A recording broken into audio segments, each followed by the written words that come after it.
सहारा और पल्स जैसी चिटफंड कंपनियों की जानकारी पाने के लिए सब्सक्राइब करें हमारे चैनल को और साथ के साथ हमारी बेल आइकन का बटन दबाएं ताकि हमारे द्वारा बनाई गई हर एक चिटफंड और सोसाइटियों से जुड़ी हर एक ताज़ा अपडेट पहुंचे सबसे पहले आपके पास। तो चलिए दोस्तों, चलते हैं न्यूज़ की ओर कि आज की ताज़ा खबर क्या है।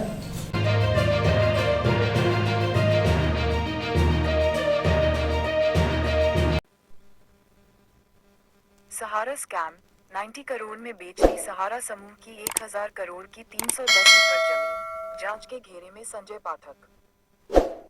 इसे नई दुनिया ने प्रकाशित किया है। भोपाल, जबलपुर और कटनी में सहारा समूह की 310 एकड़ भूमि 1000 करोड़ के मूल्य के बावजूद मात्र 90 करोड़ रुपए में बेची गई। भूमि की बिक्री से जुड़े 10 से अधिक शेल कंपनियों की भूमिका की जांच ईओडब्ल्यू कर रहा है। बिक्री से सेबी को राशि न देकर निजी खातों में जमा की गई। Updated date, Monday the 27th of January 2025, 24 minutes and 11 hours PM, IST. Highlights. 1. सहारा समूह की 310 एकड़ जमीन 90 करोड़ में बेची। 2. 10 शेल कंपनियों की भूमिका पर ईओडब्ल्यू की जांच। और 3. भूमि का बाजार मूल्य 1000 करोड़ रुपए था। राज्य ब्यूरो नई दुनिया, भोपाल, जबलपुर और कटनी में सहारा समूह की 310 एकड़ जमीन को औने पौने दाम में बेचने के पहले समूह की तरफ से 10 से अधिक सब्सिडियरी कंपनियां बनाई गई थीं। इन्हें जमीन बेचने के लिए अधिकृत किया गया था।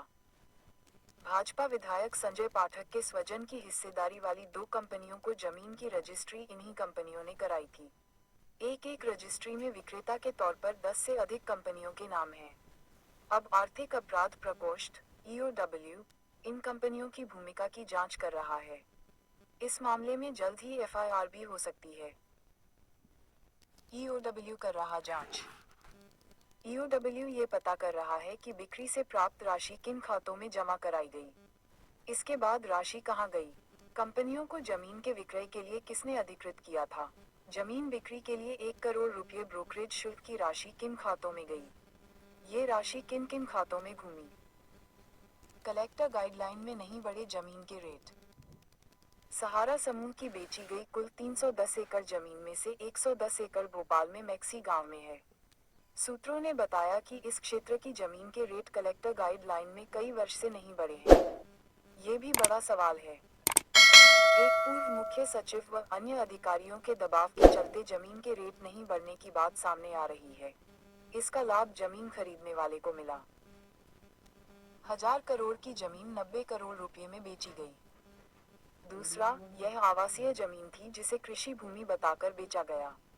वर्तमान मूल्य के हिसाब से बेची गई 310 एकड़ जमीन की कीमत लगभग 1000 करोड़ रुपए थी, जिसे 90 करोड़ रुपए में बेचा गया।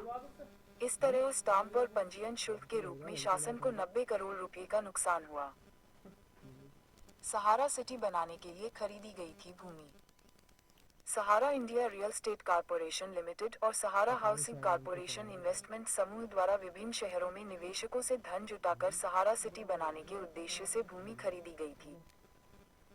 सुप्रीम कोर्ट के निर्देशानुसार इस जमीन की बिक्री से मिली राशि सेबी के खाते में जमा कराना था, जिससे निवेशकों को राशि लौटाई जा सके, पर राशि सहारा इंडिया रियल एस्टेट लिमिटेड, सहारा हाउसिंग इन्वेस्टमेंट कॉरपोरेशन एवं निजी शेल कंपनियों के खातों में जमा कराई गई।